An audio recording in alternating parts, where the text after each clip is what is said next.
Good day and welcome to Alena Media TV. We are broadcasting from Toronto, Canada. I am Elsa Abraham, and in this episode we are bringing you focus on the Horn of Africa. Ethiopia health facilities targeted in Tigray region, Ethiopia by MSF. Let's go for a quick break. We'll be right back.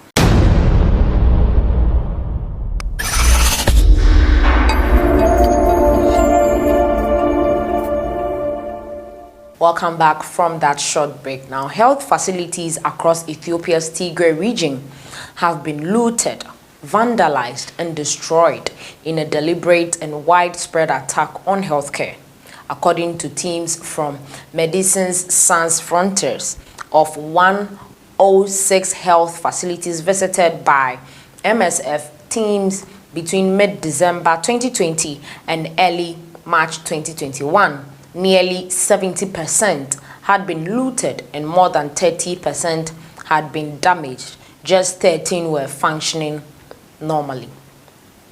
In some health facilities across Tigray, the looting of health facilities continues, according to the MSF teams.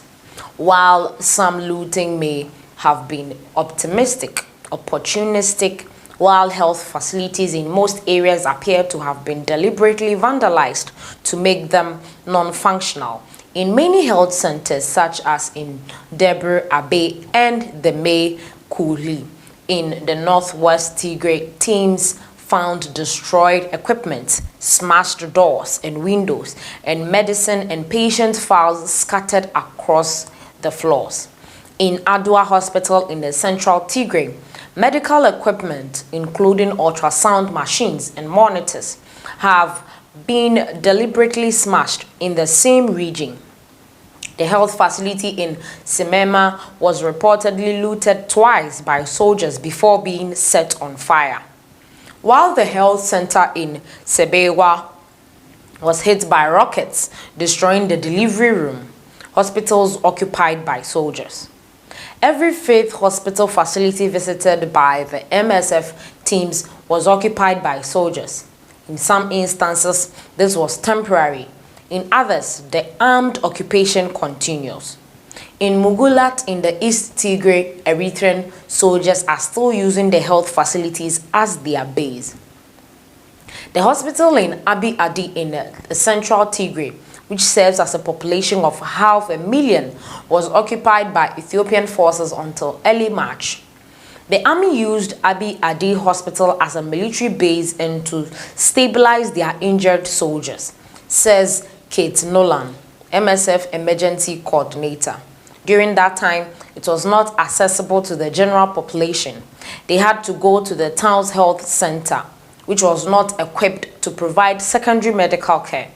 They can't do blood transfusions, for example, or treat gunshot wounds, says Nolan. Health facilities and health staff need to be protected during a conflict.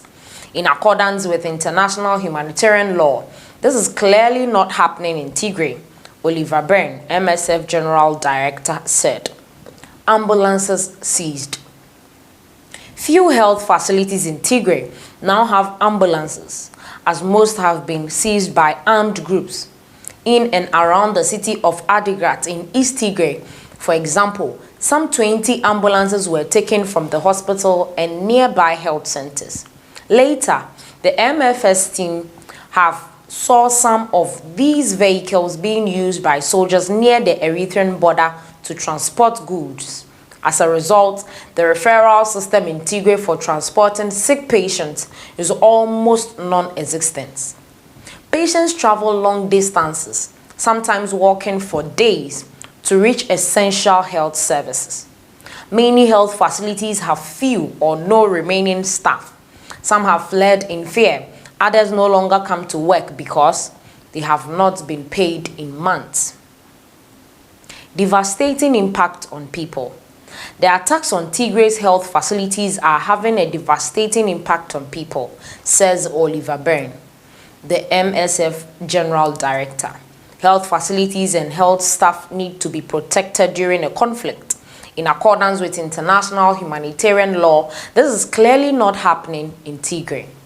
Before the conflict began in November 2020, Tigray had one of the best health systems in Ethiopia, with health posts in villages, health centers, and hospitals in towns, and a functioning referral system with ambulances transporting sick patients to hospital.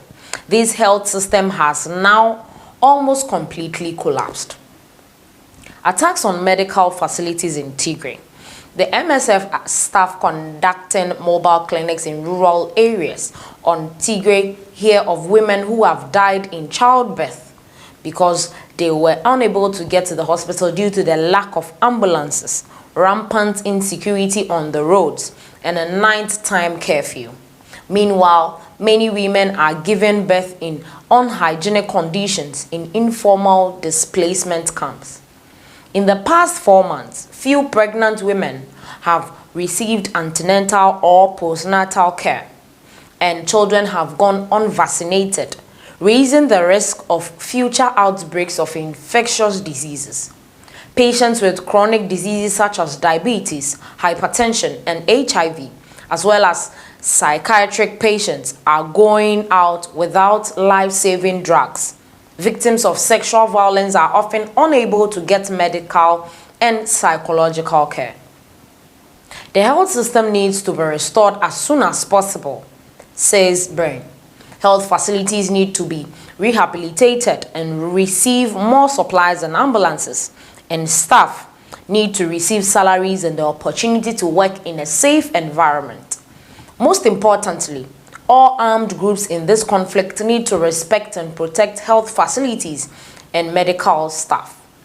MSF teams are rehabilitating a number of health facilities across the region and providing them with drugs and other medical supplies, as well as providing hands-on medical supplies, medical support in emergency rooms, maternity wards, and outpatient department. MSF teams are also running mobile clinics in rural towns and villages where the health system is not functioning, and in an informal site where displaced people are staying. However, there are still rural areas in Tigray that neither MSF nor any other organization has been able to reach. The MSF can only assume that people living in these areas are also without access to healthcare. This is where we end today's episode on Focus on the Horn of Africa. Please like, share, comment. Let us know your thoughts. Hit the subscription button below so that anytime we make a post, you'll be notified. Thanks for watching.